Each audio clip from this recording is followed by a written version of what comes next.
Friday, August 12th, 2016. We laugh and joke about it today that I turned 35 on Monday and my world fell apart on Friday. It was about an hour and a half into my work day, sitting there checking emails, replying to emails, completely fine. And all of a sudden, my heart just went into this crazy fast rhythm. I literally sat there and watched my heart beat through my shirt. I'd never ever felt anything like this. So we certainly have all, had a really hard workout where we're, gasping for air, things like that. I have never experienced this feeling. I was lightheaded, just that gross, clammy, sweaty, dripping off of you at that moment in time. I knew something was happening. Pain was starting to come up into my neck, into my arms. And I knew I needed to get help. I checked myself in at the emergency room, and they didn't give me a moment to sit down in the lobby and wait. I was swarmed by a group of persons working on me. I still didn't know what was going on, just knew that I was under a lot of care and there were a lot of people taking care of me. She was quite anxious, and the staff was scurrying around her quite a bit as well. You could see that something was out of the ordinary. She had what's called PSVT, which stands for paroxysmal supraventricular tachycardia. A long word, medical words are long, but it's basically a condition where the heart beats abnormally fast. It's a result of faulty connections or area of hyperexcitability in the area of the heart where these fast impulses are conducted. And it can occur from anyone from newborns to the elderly. And it often occurs in people who otherwise have no other heart conditions at all. What you'd like to do is stop the irregular, or it's actually a fast, regular heart rate. And in order to do that, you need to disrupt a short circuit that's in the heart.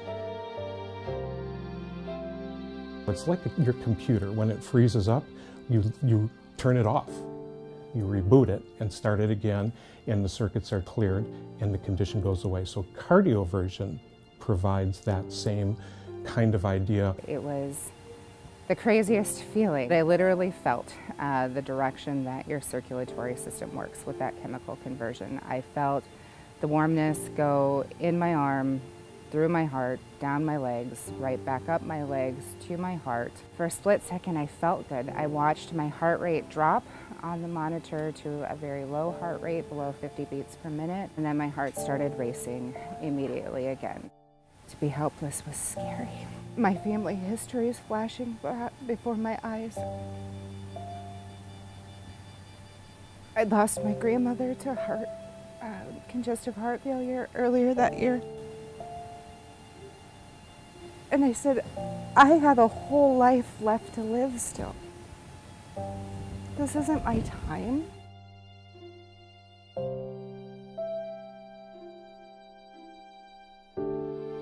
For under a minute, my heart didn't beat. So I don't know exactly what happened during that time, but then I kept breathing. My heart rate still didn't come into a normal range at that point in time. It was stuck in full throttle. So the next option for me is, if my heart rate did not come back down to normal range, was that they were going to need to shock my heart back into normal rhythm. All of a sudden the clamminess is going away. I'm starting to feel better, and I'm watching the heart rate monitor out of the corner of my eye, and it is the most beautiful statistics of numbers that I've ever seen, that it's coming down lower and back into normal range. My blood pressure's right back to where it needs to be, and the nurse is observing, and she's like, how are you doing? How are you feeling? I'm like, amazing, but exhausted. My heart had been racing over 300 beats per minute, almost at 5 hours. I literally had performed the aerobic exercise without moving my body, but my heart was working as if I'd ran a marathon.